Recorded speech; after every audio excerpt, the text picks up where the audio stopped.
Hey everyone, I'm back on today to just talk about something that came up for me the other day.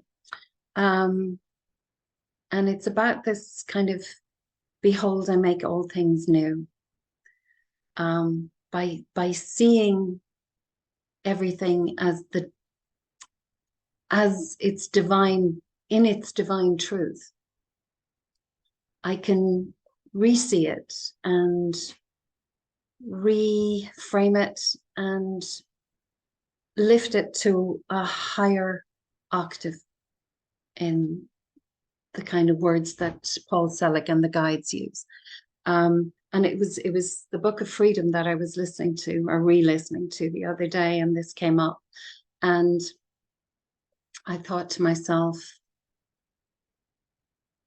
I started to actually see it. I've heard those words so many times before, you know, re-seeing things, unlabeling things, unnaming things, and seeing them new. And what does that mean? I didn't know how to see a chair and not call it a chair, um, or see a person and not see them as the one that they appear as or identify as, not see them as their personality. Oh, it was getting easier.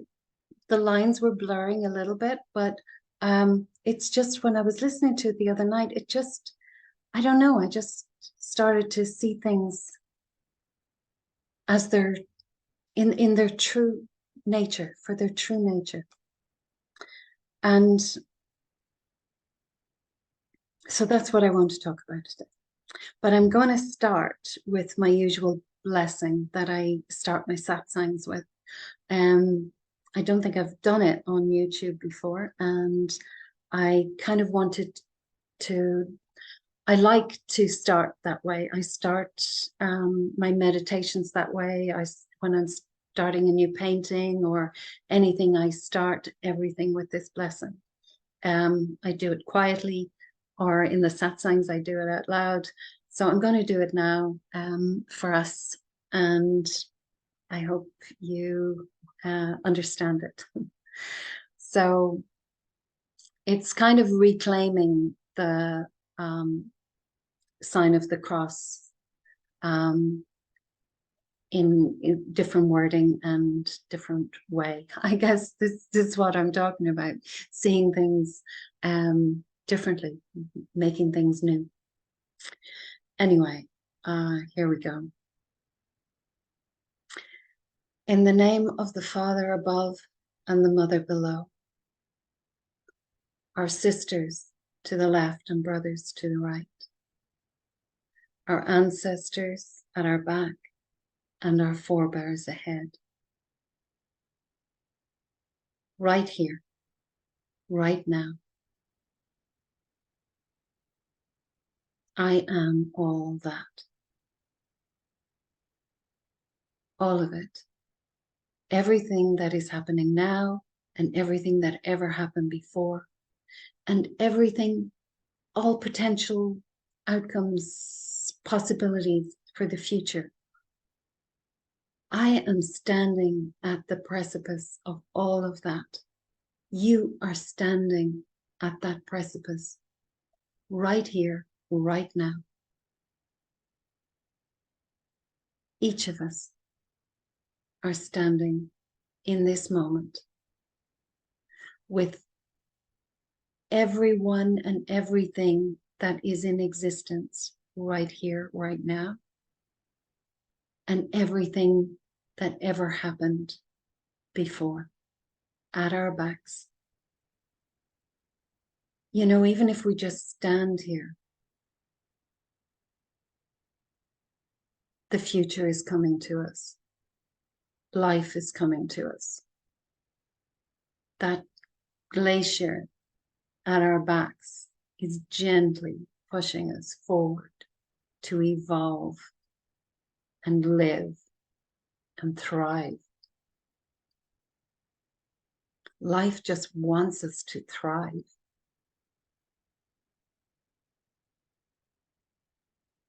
and all possibilities are right ahead. And I'm standing here on that precipice, and I can see everything ahead of me. Not far out in the distance, not tomorrow, not the future, but this moment, this next moment is handing itself to me. And if I'm wise and choose wisely and use my instincts, I can make sure that I am taking the path that will provide me with everything I need to thrive.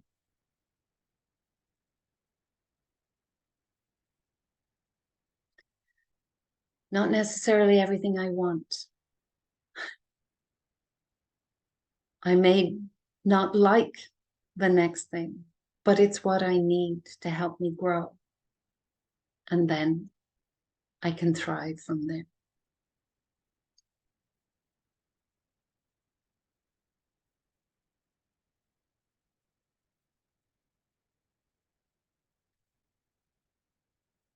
So right here, right now, I am that, all of it, all that I am.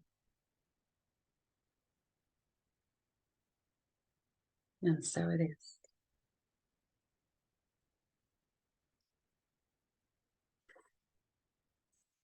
Thank you.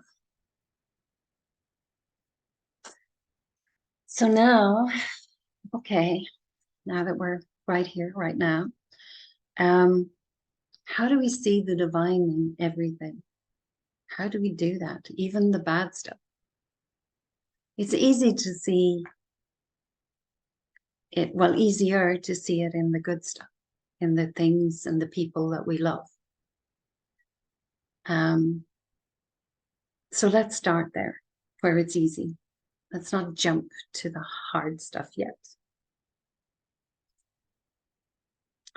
I guess we have to come back to or start at the idea of oneness. We're all one. Everything is connected through consciousness. And everything has consciousness. Everything in existence has consciousness, whether that's a rock or an animal or water or air, ether, or ourselves. Everything has consciousness, not just humans. And we are connected to all of that through all time, right from before there was anything. That consciousness existed. And it is everything. It's either everything or it's nothing. You can't have consciousness in some areas and not in others.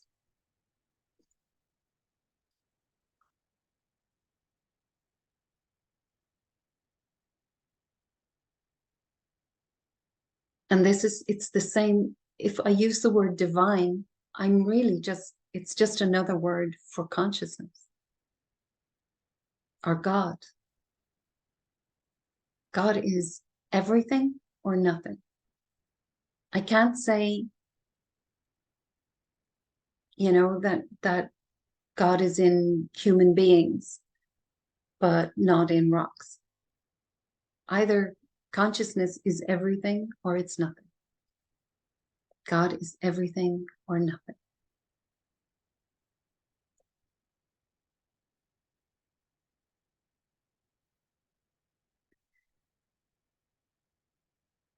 So how do I remember that?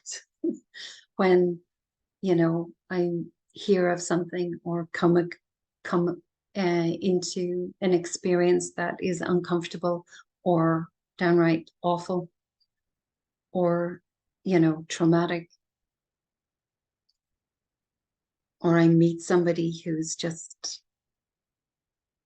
the epitome of, bad behavior.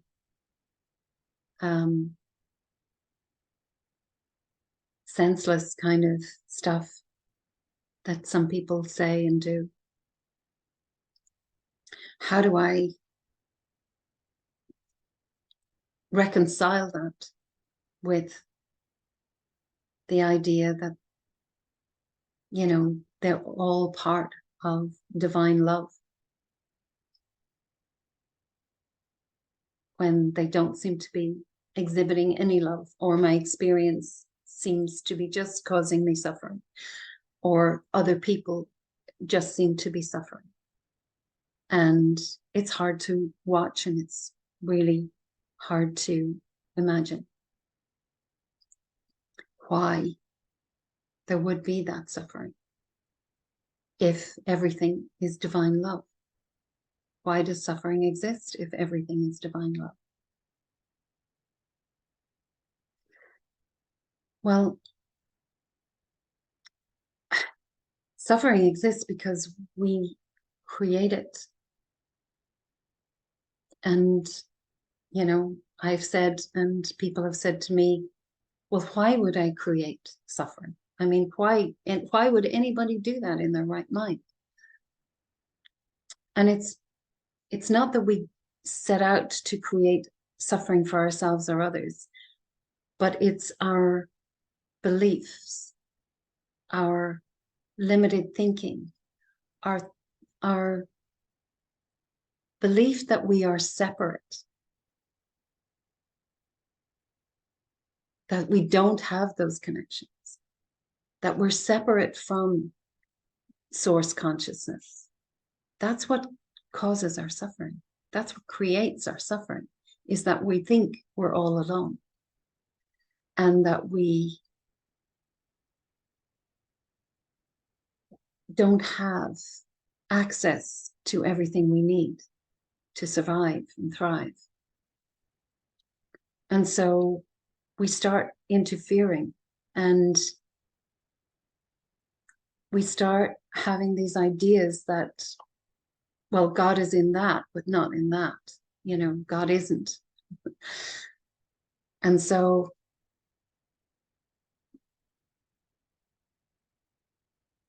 we start miscreating in our lives, and that's what creates the suffering.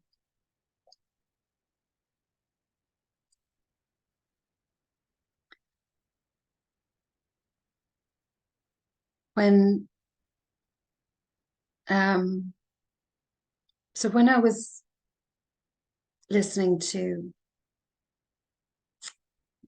the book Freedom by Paul Selig and the guides the other night, and they were talking about this idea that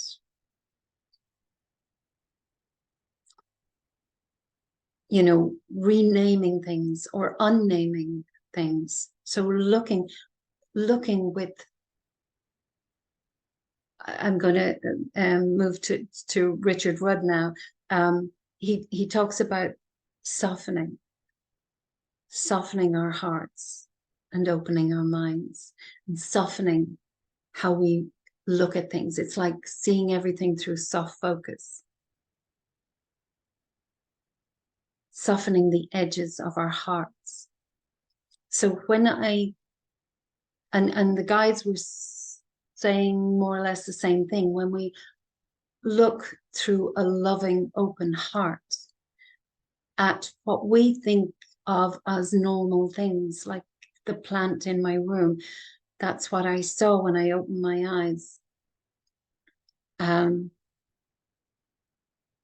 I looked at it, and rather than name it as, oh, that's a plant, I tried to just blur my vision a little and look at it from a higher perspective. So what is that? It's I started to describe it rather than name it. It's moving gently in the breeze. it's green. And suddenly I started to see it kind of as a seed. And then I was in the earth and I was seeing the roots. And then I was seeing it go back, to an embryo, or, its tininess, its non-existence before it existed, its molecules, its atoms, and it just kind of becoming part of the one. And then I started to look around the room, and there was my couch, and I started to see the people who maybe built it. I started to imagine two men working on it. And then the wooden bits, they were trees once. And I started to see them going back to their acorns or their seeds and the seedlings and the fabric and it being weaved and the pattern being designed and the fabric being cut and the cotton growing, or, and I just started to see it going, rewinding it backwards and backwards and backwards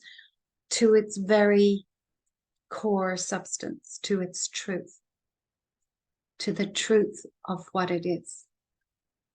And the truth of what it is that it came from consciousness. It was an idea that became manifest in this world. And that's what everything is, an idea that gets manifested, whether that's physical manifestation or emotional manifestation, chemical, or just circumstances in my life, a mixture of things in our lives.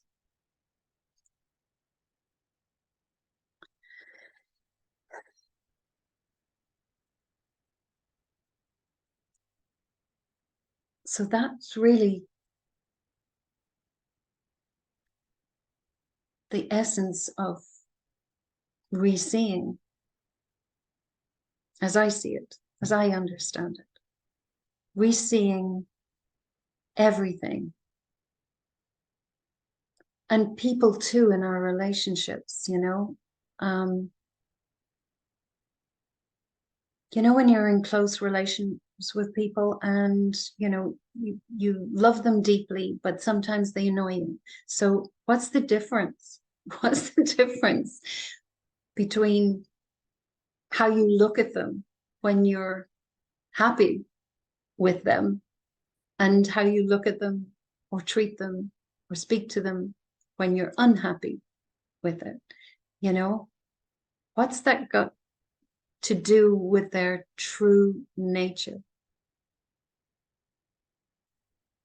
It's got nothing to do with my true nature or their true nature. My true nature is pure love.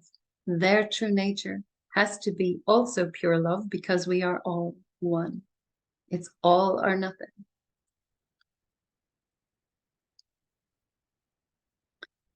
So one of the ways is to, when I'm maybe annoyed about something, is to remember how I felt about them when I was, happy with them. And another is to, maybe if it's not people in our that we know, maybe it's a politician or somebody who we disagree with, um, really violently disagree with, really at the other end of the scale. Can we imagine them as newborn baby, literally just out of the womb? Can we just imagine them as an innocent new baby?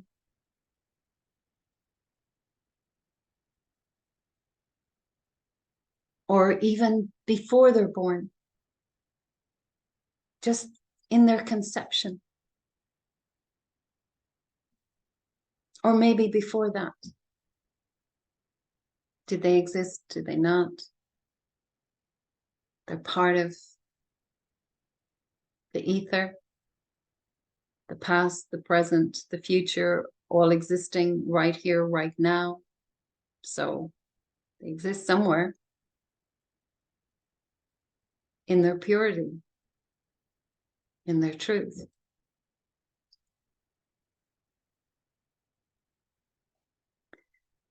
So another teaching from the guides is, I know who I am in truth. I am a divine, infinite consciousness,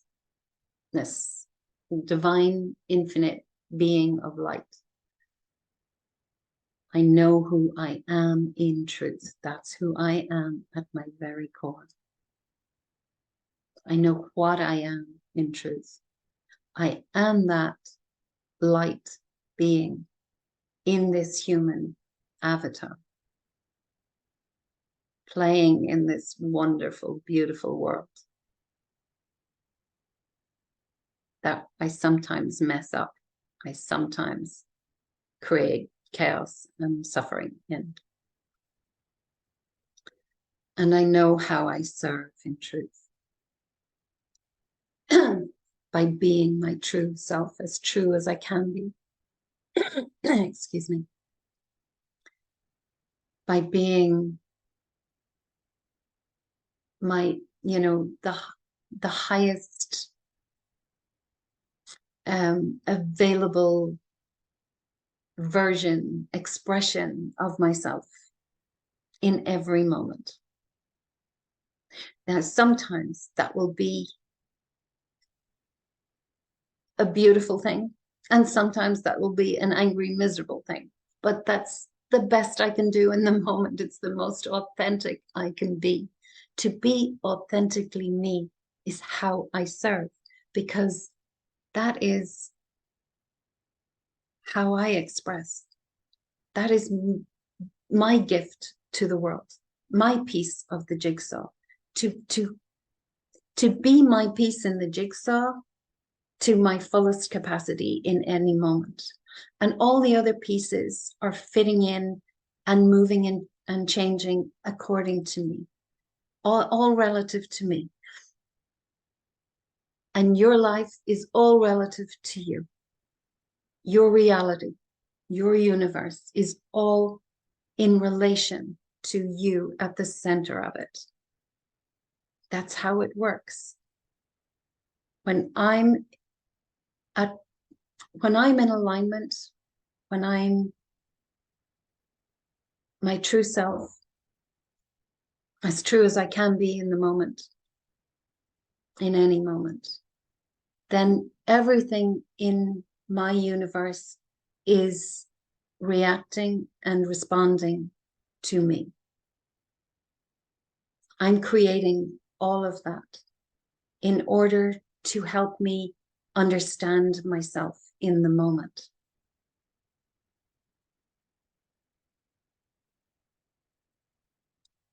And that's another thing to consider then when I'm looking at something that I don't like, or I'm living through something that I don't like, or I'm dealing with a person or a situation that is making me uncomfortable. What is this why have I brought this into my reality? It's because I am vibrating at that frequency or that level of consciousness that I'm bringing in experiences to help me understand it. And then I have a choice whether to continue with it or to move past it. And how do I want to move past it? Where do I want to go from here? Do I want to continue with the suffering, or is there another path? And all I have to do is come back into this moment and see what life is bringing me. What's sitting right under my nose that I've been ignoring or that maybe I just haven't seen yet. And all I have to do is reach out or take a step or acknowledge it and allow that to come in. Because it will be what I need to thrive. Will it be more comfortable or less comfortable? Who knows? But it is what I need. And if I live my life with that notion that everything that I'm experiencing is happening for me, not to me, but for me, for my benefit, and it will pass, it's temporary, then it's an easier journey. I don't take it so personally, and I don't take it so seriously.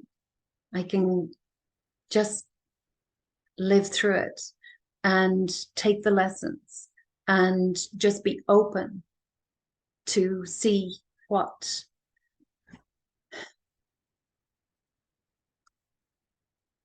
might help me to expand myself past it, so, and to move into thriving rather than suffering and contracting. I think I've waffled on and on and on different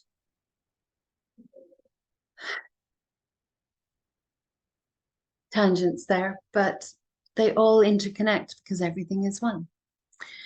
So I'll just kind of wrap it up maybe. And by summarizing that, yeah, really all life is about releasing the contractions, the things that make us contract, the ideas, the thoughts, the beliefs.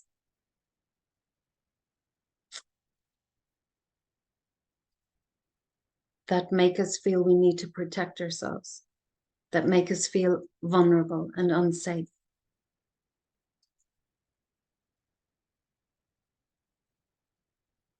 Just, yeah, letting those go and starting to trust just this moment. That's all we have to do, is trust this moment, that right here, right now, I am safe. And life is giving me exactly what I need to thrive.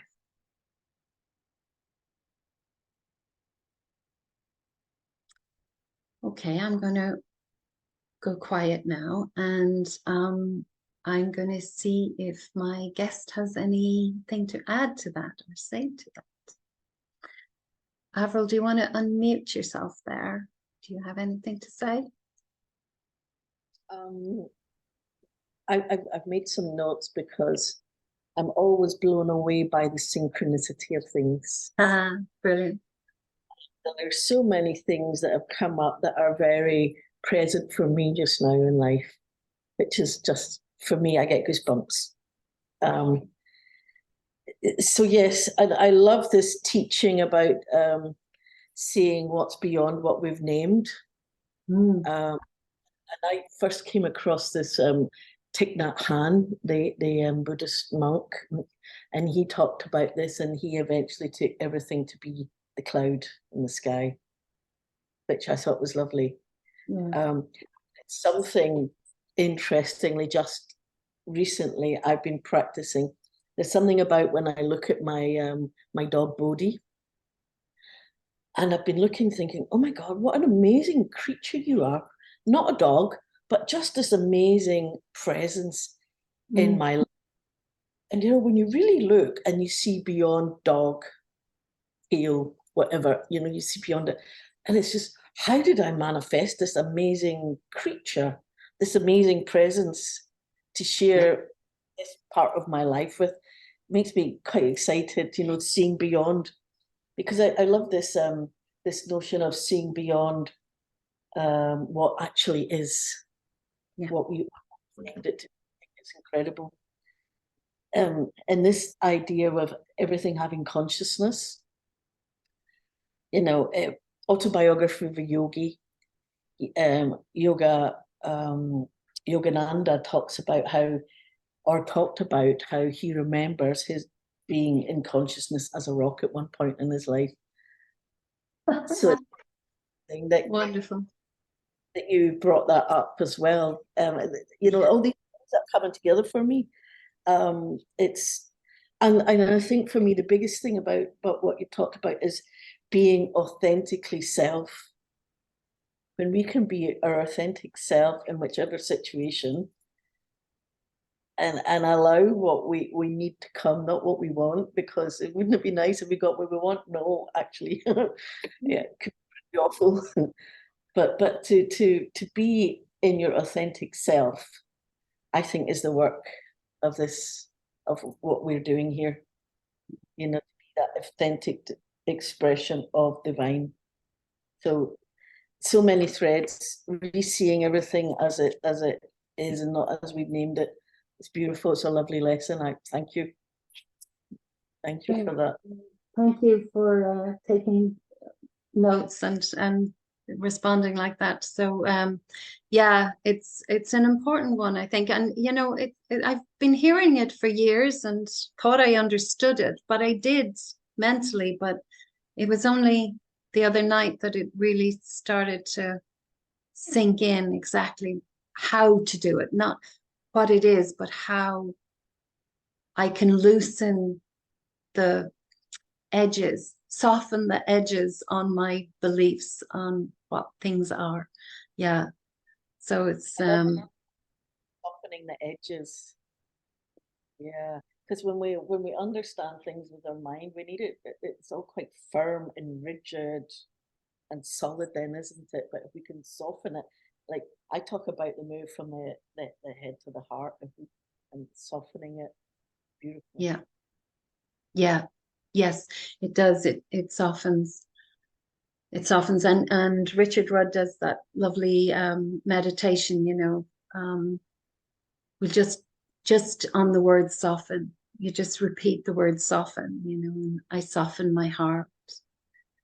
And you know, it just brings you right down to the core matter, to the truth of what we need to do, which is just soften and not take everything so seriously, and you know, just really allow ourselves to be ourselves, not striving to be yoga nandas or you know or bodhisattvas.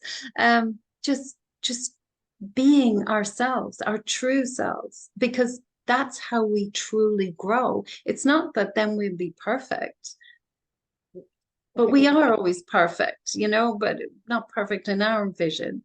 But we're that's how we grow straight and strong, is by being our true selves in the moment and having compassion for the way I was 2 minutes ago or yesterday or last month or 10 years ago, you know, having compassion for that, because and saying, well, that's where I was at.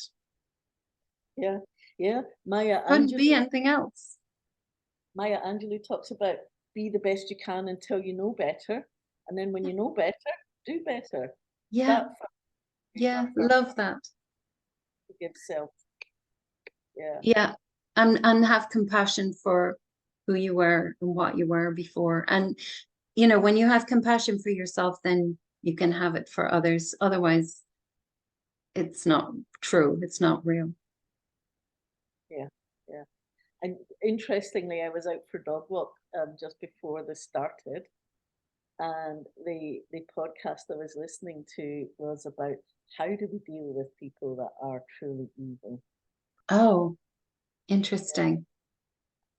And the difficulties coming across that, the good and the evil thing. You know, the notion is that it will always be there, but how do we engage with it? You know? Yes. Yeah. Yeah. I mean, there's different ways for different people. I guess, you know, thankfully, I don't have to confront it or deal with it on a daily basis. Um,